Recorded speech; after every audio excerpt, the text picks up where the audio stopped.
I like to go, about it like that every time. I think for me, the music, it has to come from a place deep inside. So it's not something that you can, or that I can organize based around, what's good for business. It's got to come from a need, to get something off my chest and a thirst for creativity. I'm a really creative person, but going down other roads and doing other things has been a good thing in my life too. This time right now is so right for us to be making this music. There have been a lot of deep, some of them very painful life experiences that we've gone through, all of us in the band, over the past few years.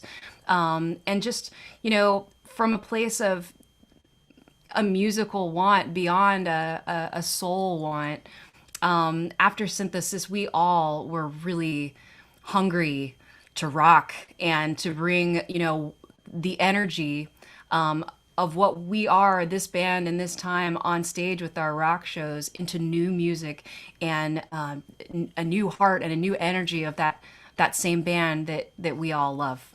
I'm at a point now, where I feel like I can see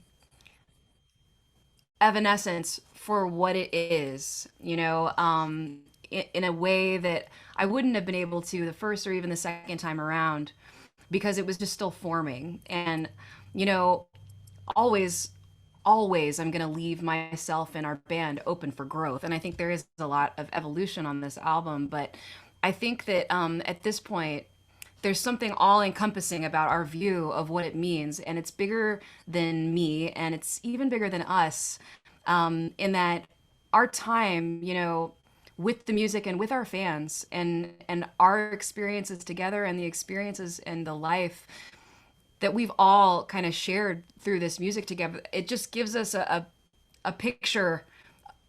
We get it. Like, we're tapped into what that is, and but that being said, we didn't know if there was going to be a ballad on the album. We had all the music before we had Far From Heaven. That was actually the last song to be added. And we just got okay with that. It was like, you know what? It didn't pop out. I have a lot of little ideas, but they didn't get finished. And this is just going to be a record that's more on the heavy side and doesn't have to have that, whatever, my immortal moment. I still think it's different than that, but to fill that space.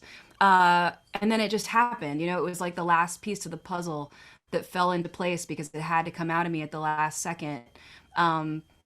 I think there are a lot of things about, and this is just like the way I feel. I feel like there's a lot of what I do that is kind of like a little bit of magic. It sort of comes from something else. I can't fully control it. I can make plans to do what we're gonna do, but then there's other things that happen that will feel like they make more sense after they happen. I'm like, oh wow, I'm so glad that happened. Like, Wasted on You is one of those moments, where I wasn't writing those lyrics about lockdown and COVID, but then that happened, and suddenly it was like, wow, that's what this is about now. I don't know. You just sort of have to tap in and go with the flow and let things happen. And I think this is just naturally who we are. It means a lot to us. It means something different to us than any other video we've done, because it's us. It's proof that we were just not going to let anything stop us. And we knew that we wouldn't be able to make a video as we typically make videos. But we also knew that we really wanted to share our music with our fans and be something good amidst so much hardship. And just be, part of the proof that life can go on, and that we can go on, and maybe that would do something good for someone else who feels stuck and frustrated because, there's just been so much of that. But also, knowing that we couldn't do that meant, okay, well, how can we still give more? How can we still give more if it can't be, big production and big costumes and stuff? How can we give more in a different way? And we thought that we could give more of ourselves, give more of our real lives. And that is something that we haven't done in that way ever before, to really show our homes and use our families, to help us film it and catch us in moments where we weren't acting, and to just sort of connect with each other and with everybody else who was doing the same thing that we were. That video will always be really special to us. We'll remember this time. A lot more confidence. I think thematically, the music is definitely kind of gone from a place of fighting monsters and talking about the fear to more defeating it. Like there's more empowerment in that now, because am more empowered now. But musically, boy, the band has really grown. If you're anybody on here as someone who's seen one of our concerts in the early days versus one of our more recent ones, you know that difference. I have a really, really powerful group of musicians behind me now.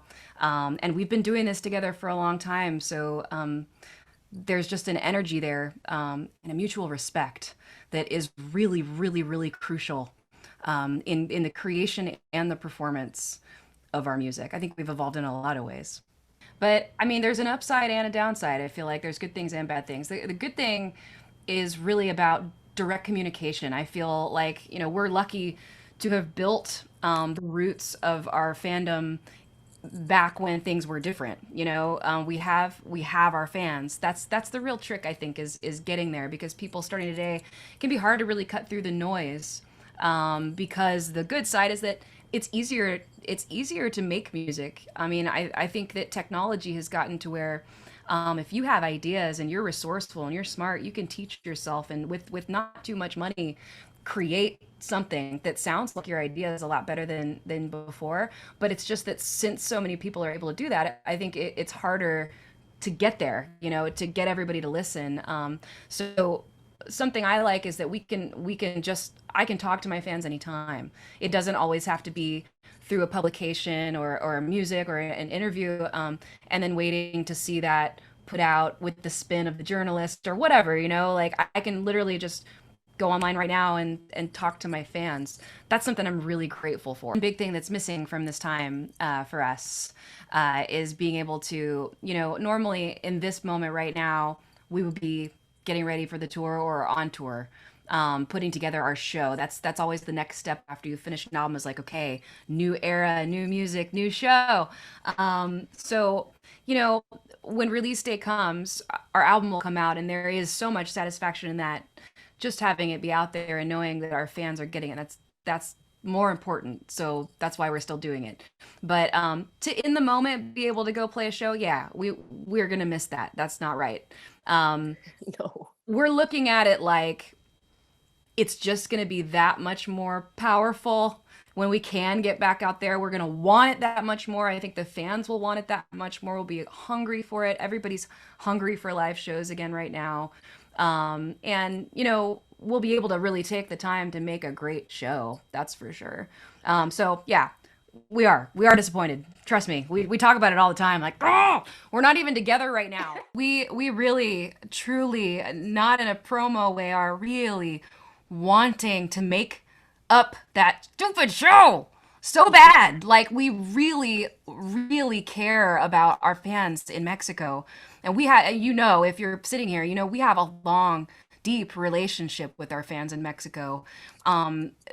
Just some of the first people that we ever, met from another place that poured their love out and made things for us, like homemade videos to our music and dolls, and like just made us feel like famous on another level. And the love that we have felt from our fans there has always been special in our heart. So we really, really, really do want to come back, and it really is high on our priority list. And thank you. Thank you to all of our fans that you are writing for, all you journalists. Thank you.